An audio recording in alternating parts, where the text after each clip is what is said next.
Hello and welcome to webinar 8. We're going to be focusing on chapter 8 this webinar, and this chapter is called the Imagination Telescope.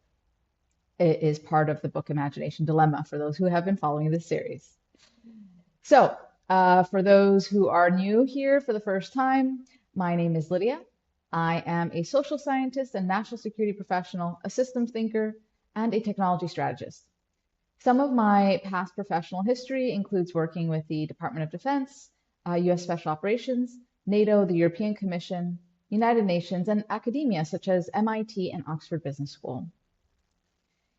In this webinar series, we are at 8. We're on part 3. We're starting part 3 this time around, and it is, as I mentioned, the Imagination Telescope.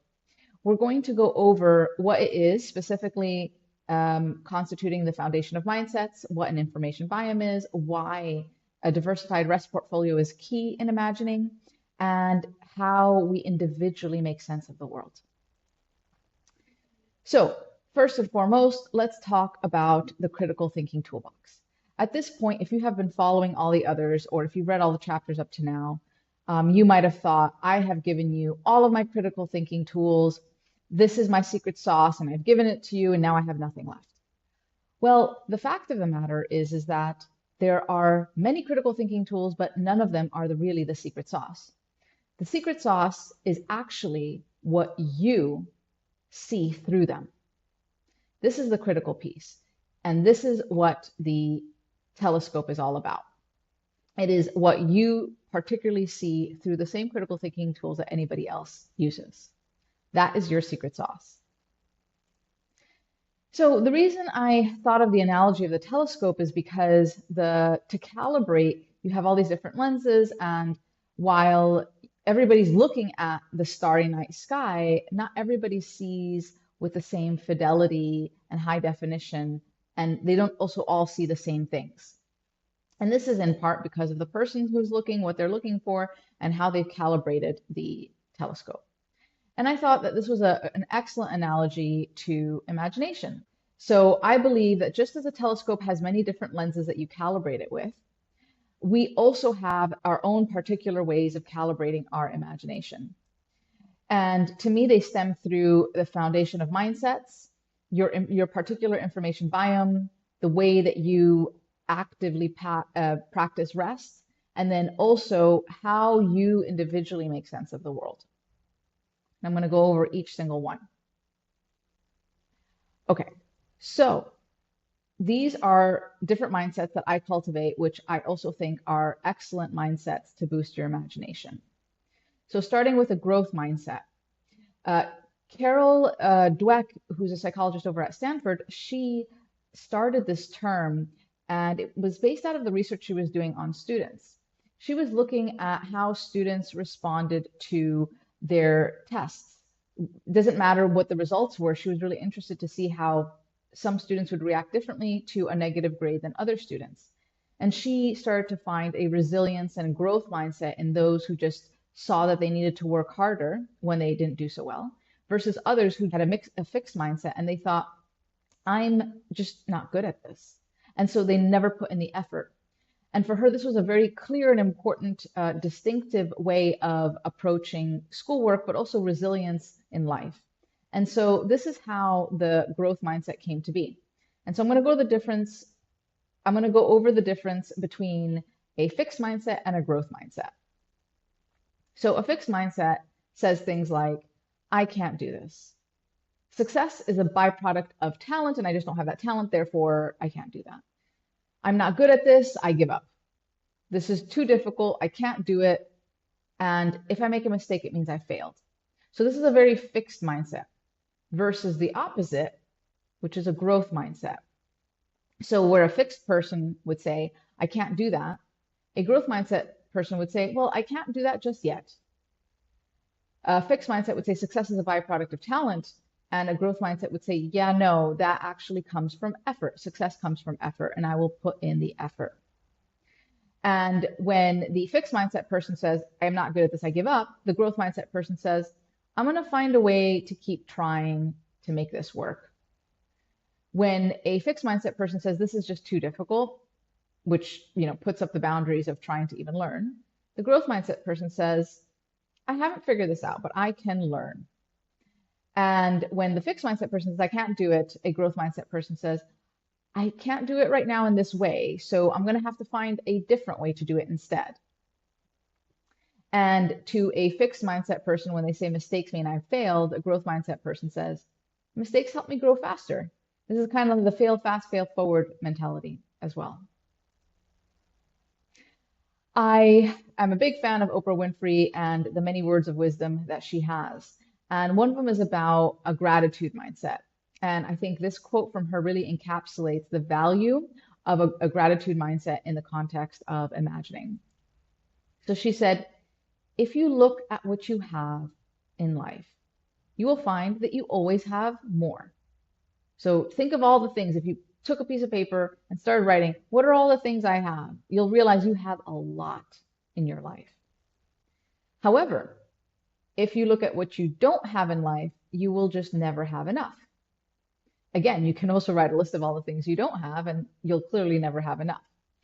And so the reason I think that this part is really important, if you look at what you do have, that opens the aperture of the creative ways that you can leverage what you do have. And so this is an exercise I recommend, that when you have a goal, but you just don't think you have what it takes, like you want to achieve X and you're like, well, I don't have the network for it. I don't have the experience for it. I don't have the money for it, etc. Take a piece of paper out and start writing down what it is that you do have. When you start to be grateful and look around and say, well, I don't have that, but I do have this, you'll be surprised at what solutions you'll come up with to achieve what it is you're looking for. And in this sense, you will be more creative and imaginative. Another mindset, which I like a lot, is the abundance mindset. And so we're going to go over the differences between a scarcity mindset and an abundance mindset. I like the abundance mindset so much that I called my consultancy Abundance Studio. So let's start with scarcity. So a scarcity mindset believes that there's just like this one piece of the pie, and we're all scrambling for this one piece of the pie, and like the pie is just not going to get any bigger. So we're fighting with other people. It's very zero sum.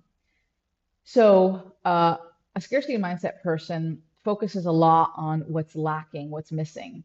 And if you're thinking right now, oh, that reminds me of a fixed mindset, that you'd be correct. They come hand in hand. So a scarcity mindset worries about things that are outside of their control. They compete to achieve their goals. They are reluctant to share information. They believe that the pie is shrinking, not just that there's just this one piece, that it's getting smaller. They believe that tough times are ahead. They are scared of change. And they're suspicious of others, and they avoid risk.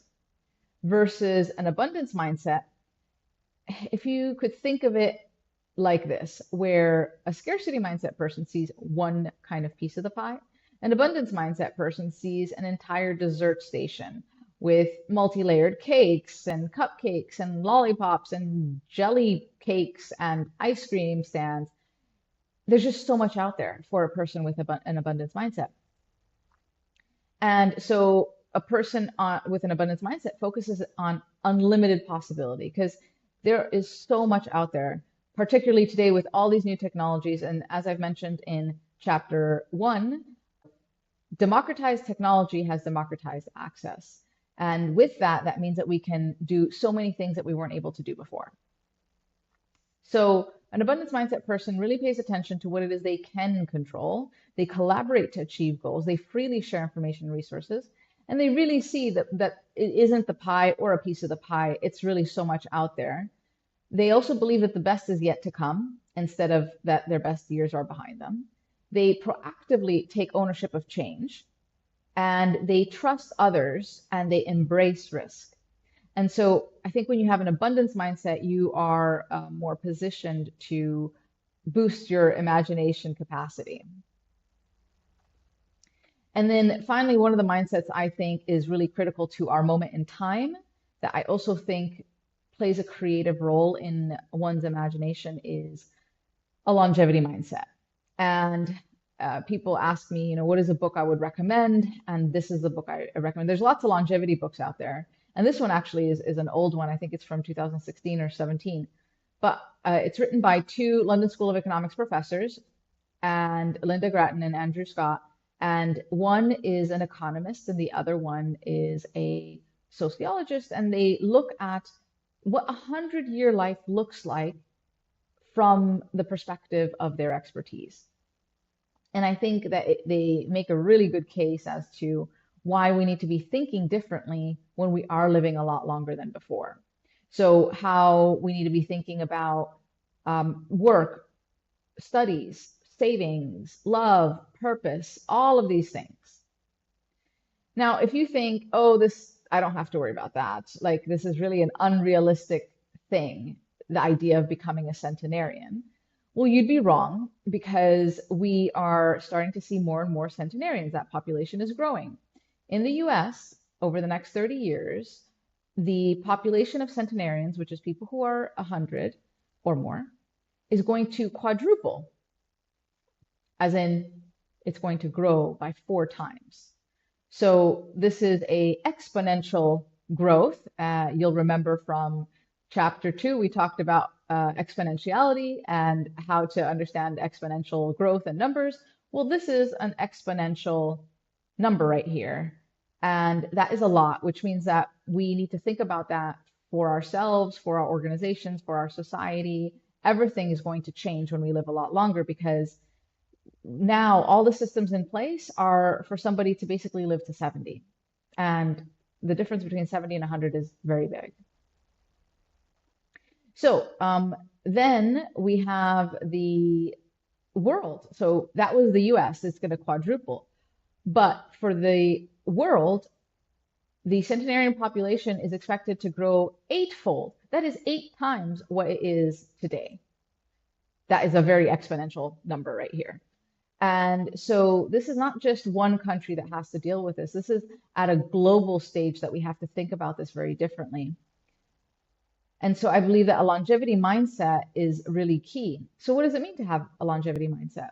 Well, it means that because you understand that it is quite likely that you are going to live a longer life than you anticipated, even if you don't make it to 100 and you make it to 90, that's still a long time. And I hear the people who say, I don't want to live without my mind or my body in that later stage. And it's like, of course, nobody wants to. And that's why we need to be more proactive about it. This is where the mindset comes in, thinking about that longer future. So then all of a sudden, having a longevity mindset means revisiting what it is we eat. It means thinking differently about our exercise regimen. It means being more thoughtful about the people we keep in our lives, the relationships that we have, our friends. And in a longer life, friends will come and go more often because we will have more growth phases, but also because the natural drift of life. And particularly if you do make it to 100, not all of your friends are going to make it with you. So it means having a more agile and resilient mind and a more open mind to meeting new people along the way. It, of course, also means thinking about finances differently because the retirement way of thinking where you retire at 60 or 65 and then you live to 70 something and then pass isn't going to be the case if you're living to 90. And so that money that was meant to get you another 10, 15 years or 20 years isn't going to get you 30. So it's about thinking about money differently, not just savings, but also working to make that money. So in the book, The 100-Year Life that I mentioned, they also talk about, well, what happens if you're going to have to work for 60 years of your life instead of 30 years? And so that means that you would have to think differently about the sabbaticals you take, the upskilling you do, the different ways that you explore the value that you give to the labor market. And then, of course, romance is another aspect that needs to be revisited because in longer lives, then perhaps getting married at 20 and dying at 100 might seem like a bit of a longer relationship than once thought of. That would require different relational skills that we are not used to because we don't have relationships of that kind for so long. And then separately, it's also going to be about finding purpose. In a longer life, an extra 30 years or so means that we're going to have to find our purpose and our reason for being and things that we think are meaningful. So then we have the next part. So the first one was mindsets, and the next now lens in our imagination telescope is the information biome. So after we've got like these mindsets that help us see the world, then the next thing is the information. So if you're noticing a play on words here between information biome and microbiome, that was quite intentional. So our microbiome is all like the bacteria that we have in our guts. So what we put into our mouth affects our microbiome. And so much so that this has gained popularity, the kind of eating for your microbiome and all of that. And there's even cookbooks that are specifically dedicated to enriching the variety and diversity of your microbiome in your gut. But I think we should apply that same mentality to our mind. So what we put into our mind, feeds into our information biome. And so it affects the way that we think and the way that we see the world. And so I think it's very powerful in that sense, that not just what we put in, but also what we deliberately choose to not allow our mind to consume. Because you can't unsee things and unread things you've already read. Your mind already has that in their brain. There's no way to go and like delete or edit, undo. And so it's really important what we don't allow into our brain as well. So let's talk about the information that we have on a daily basis. So daily life can really feel like this, where it's just like so much information coming at you. It can feel like you're running away from all this information overload, or you're just going to be conquered by it, like a tsunami coming over you of information and things that you need to do in your digital space. But actually, we have a very big role to play in how we organize that information. For example, the books that we choose to read, the articles we choose to read, the news that we choose to read, all play a huge role in our information biome. And this is a place where we can choose to not read something or choose to read something. So think carefully about the things that you are choosing to read, because that contributes to how your mind is going to make connections. The same thing in our feed. You never know what's going to be in your feed, but there is the unfollow button or the mute button. And if there's someone posting content that you don't feel is good for you, then you can just simply unfollow or mute their posts and you won't see that on your feed anymore. There's so many things to watch today, and it is equally important to binge watch with purpose and intentionality. Because what you put into your mind is cataloged into your mind. And these are things that can help boost your imagination, or they can also they can also minimize the imagination potential. Similarly, how we spend time on social media, how much time we spend on social media matters. And then also in person, the people that we hang out with, the experiences that we have with others, the people that we engage with, they provide us information and perspectives, which we incorporate into our information biome. So it's really important to look at who it is you spend time with and try and cultivate the information biome from your experiences that you wish to have. Similarly, who we text. Sometimes we don't meet people in person, but we text a lot. In fact, I would imagine that the majority of communication today happens over text. And so the information we receive, the experiences, the emotions, the things we feel with the people we text, these things are also contributing to your information biome. And also your hobbies. Whatever hobbies you choose to do, your personal interests and curiosities, all these things contribute to your information biome. And because of that, all of that information is applied, whether you want it to or not, to the critical thinking tools that you use. And that plays a huge role in what comes out of it after, the things that you see after. So something that I would pose to you to think about is, what do you allow into your information biome? I think that is pretty important to think about, because that plays a huge role in your imagination capacity. It plays a big role in the way that you are competitive, the way that you uniquely think about things, and your unique, creative, and novel ideas that you can come up with. So I mentioned before that we are kind of in this information overload era, and because of the overwhelming amount of information that we consume, it is critically important that we find a way to rest. Because when we rest, our mind can process information better. It is not possible to just keep taking information in without having a moment to pause and process and digest the information. So apparently, word on the street is that the average person is consuming around 74 gigabytes of data per day. That's around 16 movies a day. That's a lot of information that we're consuming a day. If you were to compare it to the past, it's roughly equal to what a super smart, educated individual would process in their lifetime 500 years ago. So 500 years ago, that puts us in the 1500s, and Da Vinci was around. So and Da Vinci was a educated, extremely educated person. And so basically, we are consuming the amount of information every single day that Da Vinci would have consumed in his entire life. Let that sink in. It's a lot. And the information that we're getting is only increasing more and more each year. And so we need to really take a step back and think about how can we process this information more strategically and better for the purposes of imagination and the creative things we want to do with our life. So, like I said before, the brain needs to rest to process. And to rest, it's not just like sleep to recharge the batteries, but it's also the nutrition that you put into your mind that can really up your brain fitness and your brain and mind and cognitive performance. So an expert on brain performance is Jim Quick.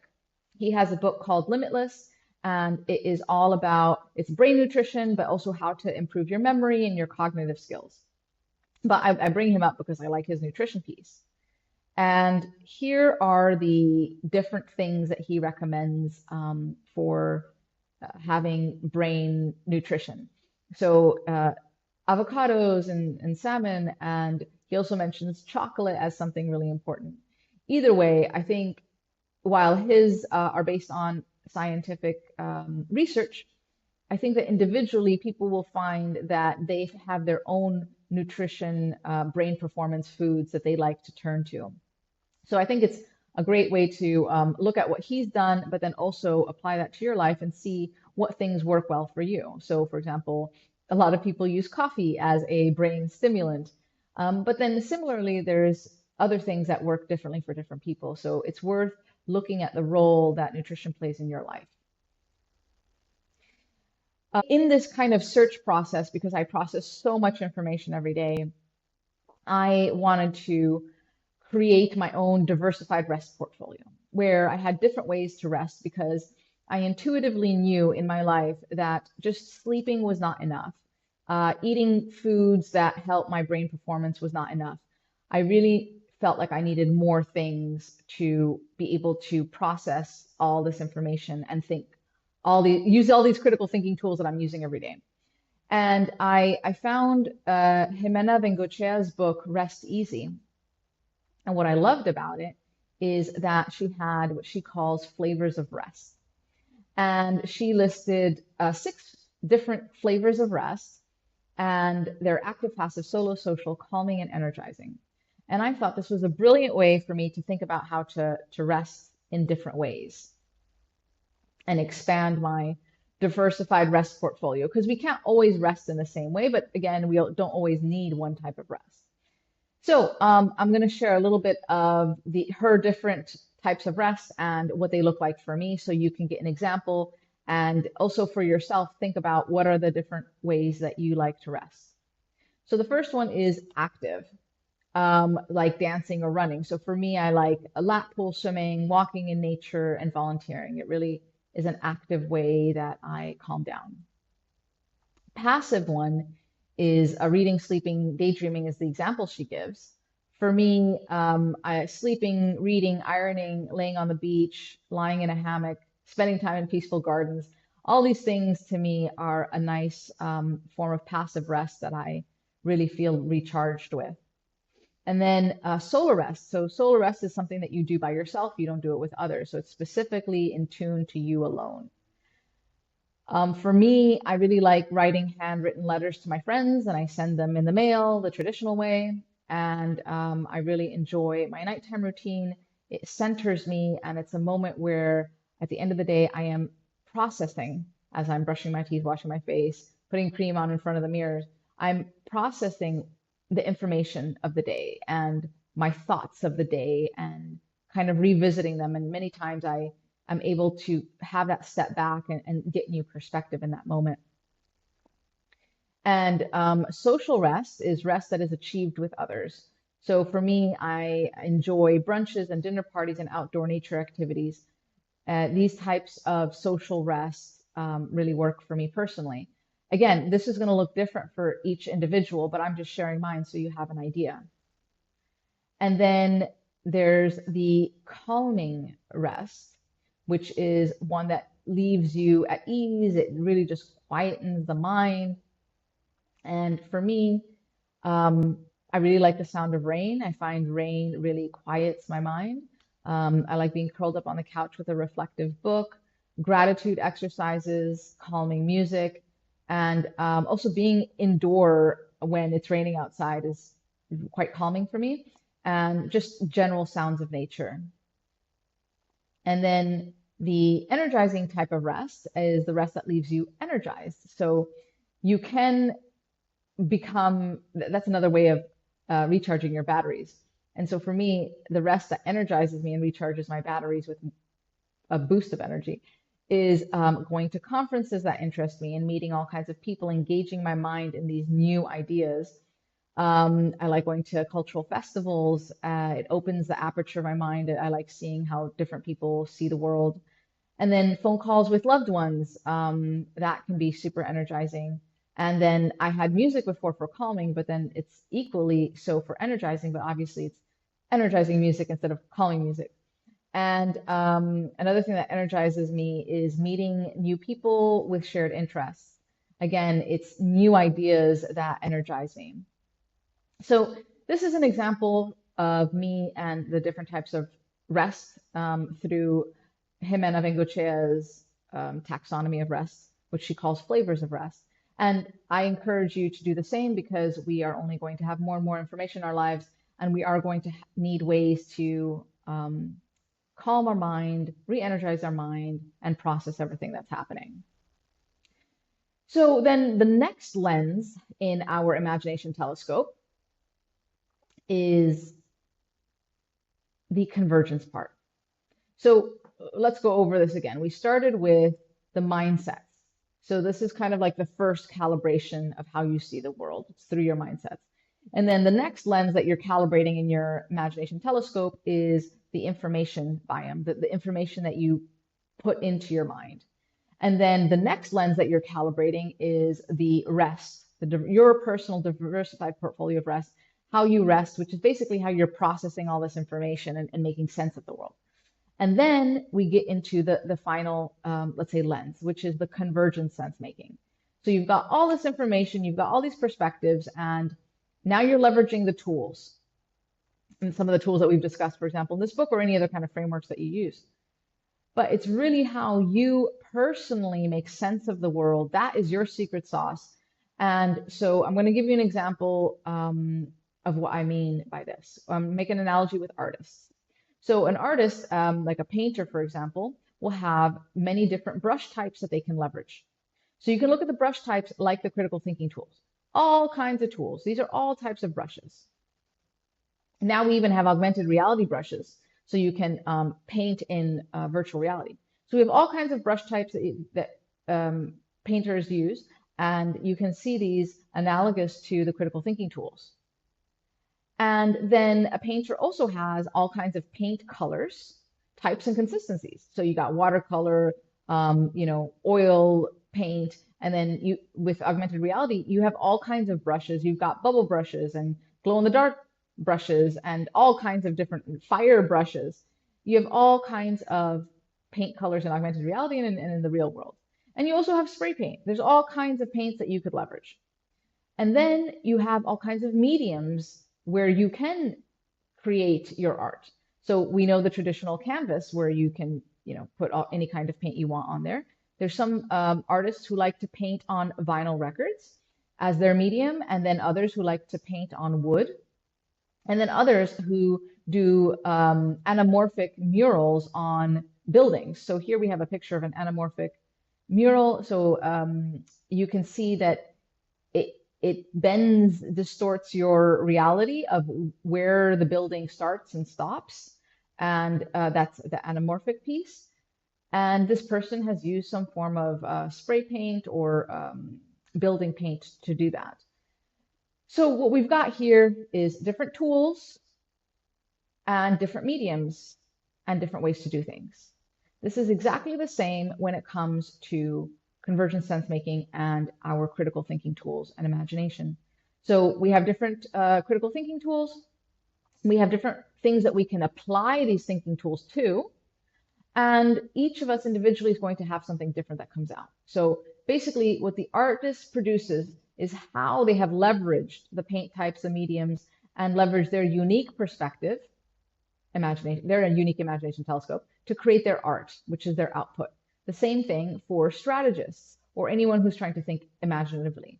They are using what it is they have, so their information biome, their mindsets, the way that they've processed it all, and they're applying it to different problem sets. It could be climate change or your work issues or life, your future, etc. And the output is uniquely yours. So again, like we said, this is the critical thinking tools is not your secret sauce. Your secret sauce is how you look at the thinking tools, what you see through them, what comes out of leveraging these tools. So in that sense, the critical thinking toolbox, that you're using all the different critical thinking tools you have, and through your convergent sense making, the way that you see the world personally, you come up with your own paradigm changing ideas, whether it's a vision for the future that you uniquely see, your imaginative groundbreaking solutions, whether it's competitive innovation or new value chains. This is the result for us. So for the artists, it's their art piece at the end. But when it comes to critical thinking tools and imagination, this is what comes out when you are thinking. It's new ideas, new visions, new value chains, etc. I mean, the list is longer, but you have a few examples here and that fit in the slide. So I want to make a comparison to craftsmanship. So we have the high-end embroidery, haute couture dresses craftsmanship, where you can see in this picture somebody is carefully and skillfully knitting together part of a dress. You have a shoemaker who knows how to make a shoe based on someone's foot and carefully put all the different pieces together. You've got a person who is skilled at woodwork and being able to come up with these beautiful, gorgeous designs. Or a blacksmith that can produce very beautiful ironwork pieces. These are all forms of craftsmanship. And the thing is that strategy is also a craft. You can't see it tangibly sometimes. The output sometimes you can see tangibly, but strategy in and of itself, the ideas you don't get to see, you only get to hear them. And then when they are properly executed, you see them come to life. But strategy is a craft. It's a craft of the mind. And those who engage in it engage in intellectual craftsmanship. And the thinking tools are key, as is your imagination telescope, because that is how you apply your imagination. So these are just some tools, but it's important to keep adding many, many, many, many tools to the mix. And I want to end with that your imagination is truly worth more than you really imagine. It is everything. It is how you live your life. It is the decisions that you're going to make. And I think it plays a huge role in the quality of your life as well. So your imagination is worth more than you imagine. All right, just like in every other chapter, we have a song that was made with AI And so I just put the summary of this chapter, like one sentence, two sentences, and it produced the lyrics. And this song is unsurprisingly called Imagination Telescope. And the next chapter is the last chapter of the book. It's called The Future of Imagination. And in that, we will explore the many different ways that imagination is on the course to change, evolve, and I won't say more, but basically we'll be talking about whole brain emulation, how our bodies affect our imagination. We're going to go over the facets, the imagination facets I discussed in my book and what the future could be. And of course, the second principle of the book, what are you in the business of doing? So if you want to work together or want me to speak at your event, do reach out. And I look forward to seeing you at the next webinar.